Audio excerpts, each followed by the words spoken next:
You gotta be bad, you gotta be bold, you gotta be wiser. You gotta be hard, you gotta be tough, you gotta be stronger. You gotta be cool, you gotta be calm, you gotta stay together. All I know. That is Jann Arden singing the 90s hit, You Gotta Be. It's from her brand new album, Mixtape, where Jann puts her own spin on a number of 90s hits. And it's great to have the one, the only Jann Arden back with us here on the morning show. Always an occasion when Jann Arden stops by. Just a little caveat to that. That was just in a little acoustic version that I did with my producer, Russ Broom. The record is fully produced, but we definitely did a few little acoustic clips. There's such great songs. The 90s was kick-ass. Well, yeah, let's talk a bit about that. Why did you decide for this new project to kind of throw it back to the 90s? What is it about that era? I, first of all, started out 2 years ago. I was recording stuff from the 70s and the 80s, and it was sort of all over the place. And I have to say that Universal, my record company's like, the 90s stuff that you guys have touched on is really cool, and it might be a decade that you guys just want to concentrate on. So in the vaults, I have all this 70s and 80s stuff at the ready. But you know, it made sense to concentrate. Living Under June, my second record, came out in the 90s, and that was kind of my era. Sure. I'm so glad you're doing this, because you guys know what you're doing, because the 90s, what a resurgence, because it's all over TikTok. My kids, I'm so happy when they're playing 90s tunes. I'm like, oh, this is crazy that they know this. It saddens me that the 90s are now nostalgia, but you know, how did that happen? It really was. Yes. It was a genre-less kind of a decade. There was so much stuff that happened, but honest to God, like picking songs for this was arduous. There was thousands of great songs, like depending on what week you were looking at. And this is what the stuff that really affected me was the stuff we recorded. Okay, so that's what I was going to ask, is how did you pick? Were they your favorites?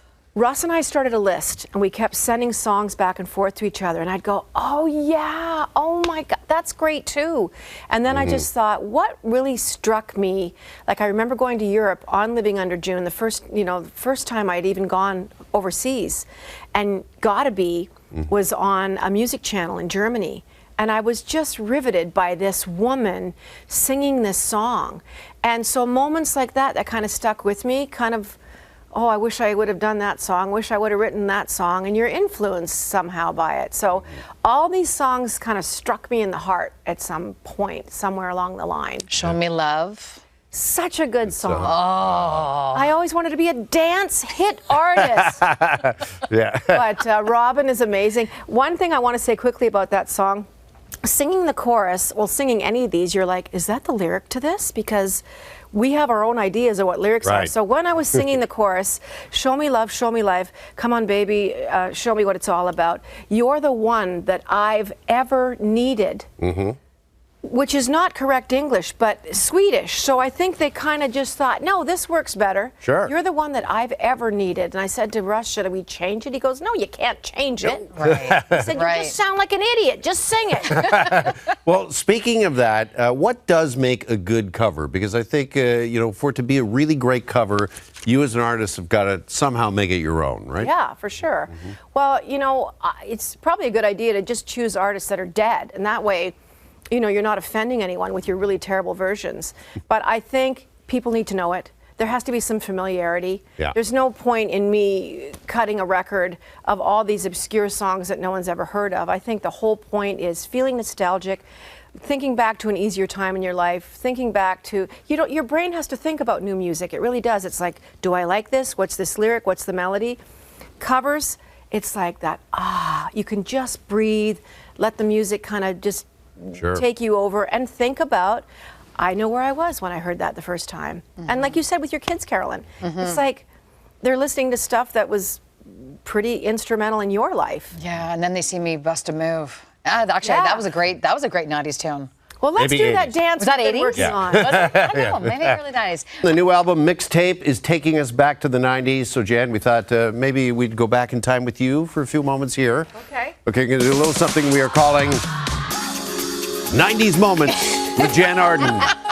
That I'm so Okay, I'll dramatic, try. Jeff. I was drunk, so I don't know if I even remember. Remember any of the 90s? Okay, God. we'll find out. Okay, let's talk about Insensitive if we could. Let's talk about it. The video. What do you remember from that time and filming that video? I remember my mom sewed the banners that got thrown off of the building that we filmed in Calgary, and my dad was a concrete guy, and he thought, you know, they've got to go straight because the camera's got to see them, and they had sayings on them, and he put rebar in it, and the first one we tossed out came down and smashed out a few windows because it was a piece of very heavy steel. So, but yeah, it was one of the very last working elevators, those cage elevators in the city of Calgary. And yeah, that fella's name was Troy. He's no longer with us, so that's a little sad piece of trivia, but he passed away shortly after that video was made. Oh, God, this is not going great. No. No, it's... Let's yeah, go to something happy, though. Yeah, What is do it like when a song like that, Insensitive, takes off? Like, and you just know it's a hit. I was panic-stricken. Really? I felt completely out of control. I think my management company at the time was very ill-prepared. You know, we didn't have anything in place. I didn't have, you know, I was wearing my friend's dad's jackets, and I had a little Martin guitar, and they were zinging me around to Australia and all through Europe, and I would just stand there and sing this song. And I made the mistake of playing it first, and people would leave. So eventually I learned to kind of play Insensitive fourth or fifth in my set so that people would stick around. So, but yeah, it was an unsettling thing. And I was 31, 32 years old, so I wasn't a kid. It was just a really bizarre experience. But I owe very much to that. I didn't write that song, but I owe a lot to Anne Laree for writing Insensitive. Thank you, Anne. Well, I also owe you a lot because I sing it at least once a week in my kitchen on my karaoke machine. Thank you. Yeah, that's good. Here's a photo of you from 1997 hosting the Junos. So here it is here. What's going through? Hold on. Why are you sideways here? What's going on? They dressed a mannequin in the same outfit that I was wearing, and they tossed me around in the crowd and then threw me on the stage, and then I popped up on the stage to pretend that I was, you know. But the interesting thing about this was, I think, 2000 or what was it? 97, I think. 97, and then like 2017, I hosted again. So it was like 10 years apart, and I worked with the same crew. So note to young people out there, don't be mean and don't be one of those people that is like an egomaniac, because you're going to work with the same crew people for years and years. And the lady that brought me on stage at that particular show was the same wonderful woman standing there beside me with her pack and her headphone in, taking me on in 2017. So you learn lessons like that. I'm glad I wasn't 21. This was a lot of fun. I was couldn't believe that I was doing it. I love the fact we're reminiscing and getting life lessons. There you go. All You're from welcome. Jann Arden, yes. Always with Jan. Yes. All right, up next, we got a video. It's still going. Yeah, of you bedazzling your shorts, I believe, here. Jan, what do you remember from this? I was in New York City. I was filming something about not making it in the States. They did a little mini documentary. I was doing like a house gig upstairs at Studio 54.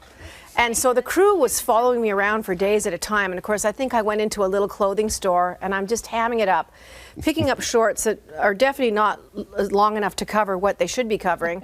And I just was being a dork, you know, saying that I wanted to bedazzle them and wear it with a padded bra. And, but my leading up to Mixtape, which, like I said, is very nostalgic, my record company has been finding all these unbelievably uncomfortable old videos. Right. It's like your high school yearbook coming back. It's so fun to look back at it, and I don't think I've changed a heck of a lot. It's still the same old, same old. But yeah, it's been fun seeing these clips, and I'm really looking forward to people hearing this record. This is awesome. Well, and I think, like you said, I think you got to do it for every decade. I think we need Jann doing every cover from every era. 1920, here we come. This will take you right back to the war and the flu. That Glenn Miller remake. I'm telling you, the kid really got the kids out of bed. All right, you can listen to Jann's brand new album, Mixtape, when it drops this Friday on all streaming platforms. Get your cassette deck. Yeah, but why not just play it on cassette? Love it. Yeah. Love it. All right, you can pre-save the album as well. Jann Arden, always great to see you. Good to see you guys. Thanks so much for having me. And it's pink. And pink.